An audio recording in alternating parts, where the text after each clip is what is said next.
Hi guys, I'm happy to be here with you today and replacing the great Mr. Zagari. We're not in the underground bunker.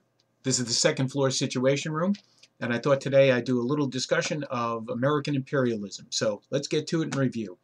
So American imperialism is really rooted in this idea of American exceptionalism.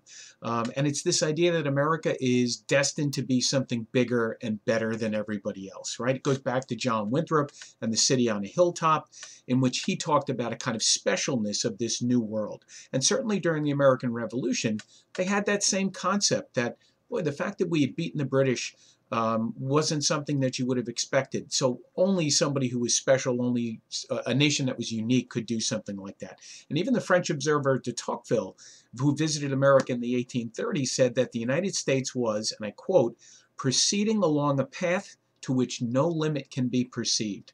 So there's this very strong sense that we're destined for more. But not all expansion in American history is created equal. Whereas manifest destiny centered on the growth across the American continent, the expansion we're going to see in the second half of the 19th and early 20th century was a mirror of how the nation began to see itself as part of the larger world. We're no longer a fledgling republic with sectional concerns. We're trying to become a continental power, growing in industry and population, moving to the cities. We want to take our place around next to the world's great powers like Great Britain and France and Germany. And it made sense that we'd have to do something to compete with them around the globe on their terms. Of course, we'd have some catching up to do. So let's start with some of the first examples of expansion. Let's go to Alaska. 1867, Alaska is purchased by Secretary of State William Seward from Russia. And it's quite a deal. It's about $7.2 million, which is no small bananas, but it comes out to about 2 cents an acre. Now, at the time, Seward was absolutely savaged by people saying, what a ridiculous purchase this is, what a waste of money. They called it Seward's folly. Seward's icebox was another term, Alaska. But Seward would be vindicated because not only did it have rich timber resources, and not only does Alaska have rich mineral resources, but by the turn of the century, the oil supply that we got from Alaska really demonstrated that he was on the right track. And as the 1860s and 70s and 80s unfold, and American industry continues to grow in leaps and bounds, there's an economic motivation to make sure that we have new territory, a place to expand our markets. And it kind of fits in with that whole idea of America being bigger than what we see now, right? That specialness. But we also still have that, very self-serving mission that we're going to spread liberty and democracy to everybody. Alfred Thayer Mahan, who's an admiral, writes a famous book called The Influence of Sea Power in History during this era. And in that book, he said that great powers always have great navies. And if the United States is going to reach that level and become that next great power, we're going to have to do that as well. So he's really kind of an inspirational force in America's expansion militarily, which he then argues is going to allow us to protect our economic markets. In the same era, in 1885, the Reverend Josiah Strong wrote a book called Our Country, Its Possible Future and Present Crisis. And in that book, he talked about, again, this mission that America had to go out to the rest of the world and spread liberty, spread democracy, the blessings that we had. And he said it was our Christian responsibility. So there's something we've seen before, right? We've seen that sense of mission. We saw that with the reformers in the 1830s and 1840s as a part of the Second Great Awakening. And we see it again, kind of a justification for doing what we're going to do because it's our godly duty to do that. All right, so let's see where this really starts to take off. Hawaii becomes something of an early testing ground for American expansionist policy. From the time of the 1790s, American merchants had used the islands as kind of a refueling station on the way to China. And beginning in the 1820s, American missionaries actually started Christian schools and churches, and many of their descendants later on become pretty wealthy as sugar plantation owners. When Lilia Kalani, the Queen, takes the throne in 1891, she sees all of this Western American influence, and she's really motivated to try and push back against that. So she pursues an agenda that comes to be known as Hawaii for the Hawaiians.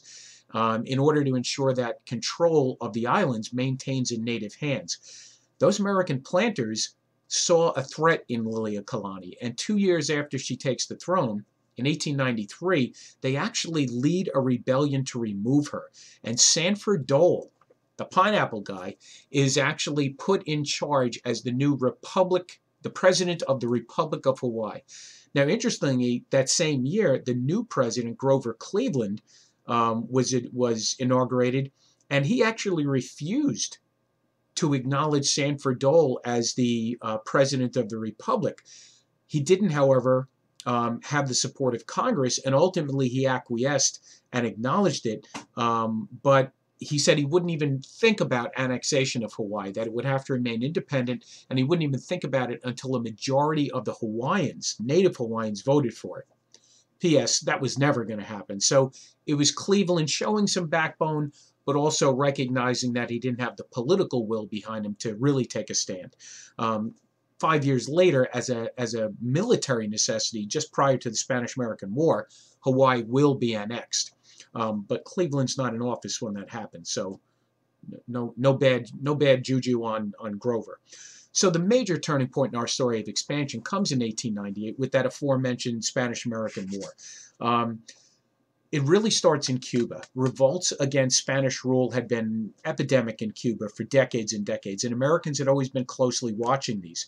By 1897 into 1898, the so-called Yellow Press, Pulitzer and Hearst, they were really competing for readership, and they took the things going on in the Caribbean and especially in the Spanish colonies like Cuba, and they sensationalized them. They exaggerated accounts of atrocities the Spanish were guilty of, and it really sparked American opinion. Public opinion was very strongly against the Spanish for their cruelty, and of course much of this was cooked up by these Yellow Press guys. But that's an important foundation, because when the U.S. has one of its warships in Havana Harbor, the USS Maine, and the Maine explodes unexpectedly, it's blamed on Spanish terrorists. It's basically blamed on some kind of plot by the Spanish to attack the United States. Now, later on, we would find out there was actually a faulty boiler, and that's what exploded and destroyed the Maine. But it became kind of a rallying cry, and for the remainder of the war, Remember the Maine became the charge. And ironic, because it wasn't something the Spanish were guilty of, and yet we look back now, and it's hard to argue that this was a just war, that we were really protecting America in this case. Were we protecting American economic interests? Sure, but was it a legitimate attack? Probably not. But the war itself was swift and it was decisive. During the 3 months that the war was fought, not a single American defeat of any importance really occurred, or even a reverse, even a pushback. A week after the declaration of war, Commodore George Dewey of the 6th 8 Warship Asiatic Squadron steamed his fleet into the Philippines, which was a Spanish territory, caught the entire Spanish armada in the harbor, and destroyed it without losing an American life. So this is a war where the United States really took it to the Spanish, and we had demonstrated by this point that we had, really achieved a pretty high level of military know-how. Madrid eventually sues for peace because they just realized that they're completely outmanned and they don't want to see any greater loss of life. So the result of the war is that it ends in the Treaty of Paris of 1898. Always a Treaty of Paris, right? And the negotiated terms that were very favorable to the United States, no surprise. It allowed temporary control of Cuba and indefinite authority over Puerto Rico, Guam, which was a Pacific possession, and the Philippines. As the U.S. gained possessions across the world, it also got a very rancorous debate at home over the whole notion and wisdom of expansion and this imperialism. In terms of opposition, some of the big names that come out are William Jennings Bryan, populist candidate, right? Mr. Cross of Gold himself, Mark Twain, the noted writer, Andrew Carnegie, the industrialist, very interesting one, and other members who had formed this American Anti-Imperialist League. They're strongly opposed to these activities, and they're especially opposed to the annexation of the Philippines. McKinley, for his part, viewed this annexation of the Philippines, the acquisition of the territory, as, you know, the best possible solution. In his mind, hope we're still going there, sorry. In his mind, let me go back. McKinley thought this was the best plan of action to take. He told a group of Methodist ministers that there was nothing less for us to do but to take them all and to educate them and uplift them and Christianize them and civilize them. McKinley failed to take into account that the Philippines had been a Christian nation long before the United States was. When the Spanish had colonized the Philippines back in the time of Magellan, they converted many of the people there to Catholicism. Opponents of annexation also presented a moral, political, and ethical argument. People like Booker T. Washington, for example, was an opponent of the Philippines annexation, saying, we have enough civil rights problems here. Let's not complicate things by bringing in more and trying to solve more problems of race. Clearly, people argued that this is a violation of the very principles of life, liberty, and the pursuit of happiness, and the notion of self-government. So how can you look at our own Declaration of Independence and ignore those standards? And labor leaders like Samuel Gompers, he was completely opposed to this annexation of territories because he feared that Filipino workers would be able to come in and become very cheap alternatives to his union workers. So a lot of reasons, a lot of motivations on the part of different people as to why this imperialism was a bad idea. Also important is that the Filipinos themselves saw this as a terrible betrayal. They initially viewed American involvement and the removal of the Spanish as a victory, and they saw the Americans as their allies who had come in to save them from the Spanish.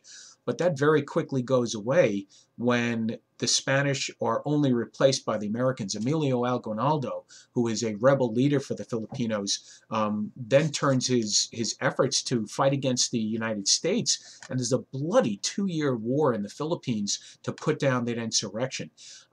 Students of history will look at that Filipino War and really be shocked to see how many parallels there are between that terrible guerrilla war that was fought and what America will become involved in not less than 60 years later in the same part of the world in Vietnam. A lesson that perhaps could have been learned after the brutality of the Philippines was lost on many people. In other parts of the Spanish-American conflict, the American troops will occupy Cuba following the war as well, and that angers many Cubans who saw the United States initially as liberators, only to be replacing the Spanish. American occupation was not particularly favorable to the Cubans, as they actually left a lot of the Spanish authorities in place since they knew the rules, they knew the territory, they knew the people. They just kind of hired them and had them work for the United States now. And Cubans who protested were routinely arrested, put in jail, or even exiled. And the Cubans did eventually create their own constitution, but it didn't specify the relationship between the United States and Cuba, and eventually the U.S. Congress just decided to step in and said, "I will do it ourselves." Very heavy-handed. And the Platt Amendment is what that comes to be known as. The Platt Amendment basically set up a couple of key provisions for Cuba, that Cuba could not make treaties on its own, that it would not be able to deal with foreign nations on its own, that everything would have to go through the United States. And the United States reserved the right to intervene in any Cuban matters whatsoever, foreign or domestic. All right? Cuba would not go into debt that it could repay its government. So the United States would buy or lease the land that it wanted for naval stations and refueling stations. So that was a little bit of a give back to the Cubans, but pretty much a big arm twisting in order for that to happen. And it's kind of a slap in the face to say, here, we're going to give you money and you don't have a choice but to take it. Guantanamo Bay is established as a military base during this era, and it is still something that is a pretty significant part of the relationship between the United States and Cuba. All right, Gitmo, as it's known in the modern era. Lastly, Puerto Rico. I shouldn't say lastly because we're kind of leaving Guam out here, but Puerto Rico is the last major component of this acquisition. And in this particular case, U.S. forces are going to occupy the island, and they promise same deal. We're going to protect the people and the property. But many of the Puerto Ricans saw this as a rejection of what they had hoped American involvement would be. Needless to say, some were arguing for statehood. Some wanted Puerto Rico to be independent. And a select group talked about remaining, a part of America's territory, a commonwealth. You start as a territory and then move to commonwealth, which is where Puerto Rico is today. But there weren't all that many Puerto Ricans who were looking to come under the thumb of the United States. There many more were hoping that, if anything, they'd be brought in as equals as a state or independent. And ultimately, the Foraker Act is what lays out the groundwork for Puerto Rico. In a lot of ways, it's going to be very comparable to what we see in Cuba. Although Puerto Rico was given a good bit more autonomy under the Foraker Act to take care of their internal domestic issues. For example, they could elect their own officials and things of that sort, but all foreign policy was dictated by the federal government of the United States. And even domestic policy, though the Puerto Ricans had a good deal of autonomy, a strong suggestion by the U.S. State Department was almost the same as the United States making a decision for them. And then we see kind of a rolling effect here. Once that war is won, the United States is going to take a pretty brisk walk to expanding its empire.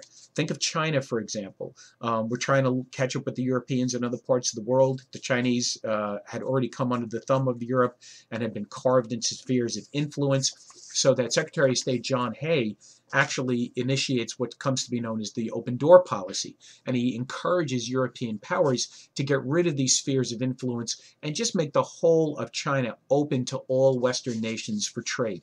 Interestingly, they go for it, and they agree, in part because I think they are hoping that it'll avoid the conflicts they already have. And it does kind of make sense for the Europeans to get everybody to have a shot to trade equally. P.S. Like all these other territories we've just seen, Hawaii, Cuba, Puerto Rico, the Philippines, in China, none of the native people were asked their opinion about this suggestion. So this is why we call it imperialism. You have decisions being made for you, right? The most basic definition for imperialism is when a stronger nation takes advantage of a weaker nation, and it's clearly going on here. All right. Famously, after that open door policy, we see in Chinese history the Boxer Rebellion, which is an attempt to overthrow this European and American influence that fails terribly and probably sets the Chinese back quite a bit, and largely, I think, opens the door for all kinds of other difficulties and problems that will arise. Also, the beginning of the Chinese Communist Party in the early 1900s, which obviously today is the ruling party of China. In Central America, we see the United States continuing to try and expand. The Panama Canal is the seminal moment for the United States in this particular era. Building that canal demonstrated our newfound power, our sense of self-worth, and it demonstrated to the rest of the world that we were in the game, and we were somebody who had to be contended with. Needless to say, there was a less than forthright plan that allowed us to acquire that material. The U.S. actually encouraged Panama, which was a province of Colombia, to break away from Colombia, and in doing that, we kind of set Colombia up. As soon as the Panamanians declared their independence, an American gunship was right off the coast, threatening the Colombians if they took any action whatsoever. Now, again, not surprisingly, once Panama was independent, the United States government strong-armed them into signing a treaty which acquiesced all of this territory that would allow us to build a canal. As famously said, after the treaty was signed, there were very many portions of this treaty to which a Panamanian might find objectionable. All right, that was a pretty diplomatic way of saying they got hosed, and the Americans are the ones who did it. But ultimately, the canal is an engineering marvel, and it's unrivaled in its engineering and in its construction. Truly a masterpiece of work. Teddy Roosevelt's proudest accomplishment as president, and of course, it only reinforced a very deep interest in the entire region. In fact, so much so that it encourages Roosevelt in 1905 to take an even grander step and add, quote, air quotes, add to the Monroe Doctrine. It famously is referred to as the Roosevelt Corollary. And a corollary is just that. It's an add-on to an existing statement. And in that Roosevelt Corollary, he says that the United States will be the policeman of the Western Hemisphere. Old Monroe Doctrine, Europe, stay out of the Western Hemisphere. Roosevelt Corollary, stay out of the Western Hemisphere, and now we're going to be the big show. when it comes to dictating policy in the hemisphere. So it's a much more aggressive stance. Once again, none of our southern neighbors were consulted about that. Teddy liked to make grand proclamations, and certainly nobody could, nobody could top Teddy Roosevelt for making grand gestures. But I think it's important for us to keep in mind that a lot of our relationships in South and Central America, the legacy of the late relationship from Panama is something that still taints that relationship today. There's a long history of Big Brother. There's a long history of America kind of clumsily stepping over other people's rights, making decisions without their say-so, and there's resentment that's deep in a lot of the deeply ingrained in a lot of the history between the United States and Central America and South America. William Howard Taft took a slightly different approach. He was still very active in protecting American interests, but his was more about making sure that America's economic interests were going to be backed up by the American military. So his policy came to be known as dollar diplomacy. And what Taft wanted was to make sure that there was stability abroad for America's interests. So he was actually going to involve himself in the affairs of independent nations to make sure that they stuck around, to make sure they were still good investments. So, for example, in 1911, Nicaragua underwent a rebellion and was nearly bankrupt. Taft actually arranged for U.S. bankers to loan Nicaraguans money to pay off its debt to other foreign creditors. But bankers were then given the right to recover their money by collecting Nicaragua's tariffs. So bankers ultimately gained control of the country's railroad system and its national bank. In essence, it's like a foreign country taking over a government. When Nicaragua citizens rose up to revolt over the deals that America and the Nicaraguan government had made, Taft actually sent in 2,000 Marines to put down the rebellion. So pretty clear example that this dollar diplomacy put money first and America's responsibility to independent nations second. Very imperial policies. He was succeeded by Woodrow Wilson in 1912, and Wilson had this vision of moral diplomacy, that we weren't going to involve ourselves in those kinds of activities. And he stated very clearly that he hated dollar diplomacy and imperialism in general. His goal was to eliminate these kinds of activities in Latin and Central America and in China. But he also said that America had a moral responsibility, to deny recognition to any government that it viewed as oppressive or undemocratic or openly hostile to the United States. So that led to Wilson's government becoming involved in a revolution that was taking place in Mexico under the guise that they were doing it to protect democracy. And it obviously led to a tremendous amount of conflict. So even Woodrow Wilson's high-mindedness didn't do a lot to improve our overall relationship with our neighbors. Ultimately, the big question we have to ask is, how can a republic have subjects, right? This is the kind of core of this imperial period. How does the United States, which has prided itself on being a nation founded on life, liberty, and the pursuit of happiness, take away those opportunities for others? How do we impose our will on them and stay true to our democratic principles? The answer might be hard to come by, and I think it's one that we've struggled with over the last 120 years. We still see many debates today about America's role in the world. Are we injecting ourselves into the affairs of other nations? Has it come at the cost of America's own stability? You frequently will hear people say, America's got its own problems at home. We shouldn't be involving ourselves in the problems of other nations. Guys, those are the exact same things being said in 1899, in 1904, and 1912, and so on. There's a legacy here. College Board might call that the reasoning point, that connection across time, right? The fact of the matter is that this imperial policy, this expansionist policy, led America to a position where we were going to be a major player in world affairs, and we had established ourselves as one of the great powers. The question left for us and historians to debate is, was the cost too high to do that? Did we sacrifice some of those underlying foundational principles in order to make that leap to being one of the great powers? And are we still suffering from it today to some degree? A big question, not necessarily a definitive answer for us at the end of this video.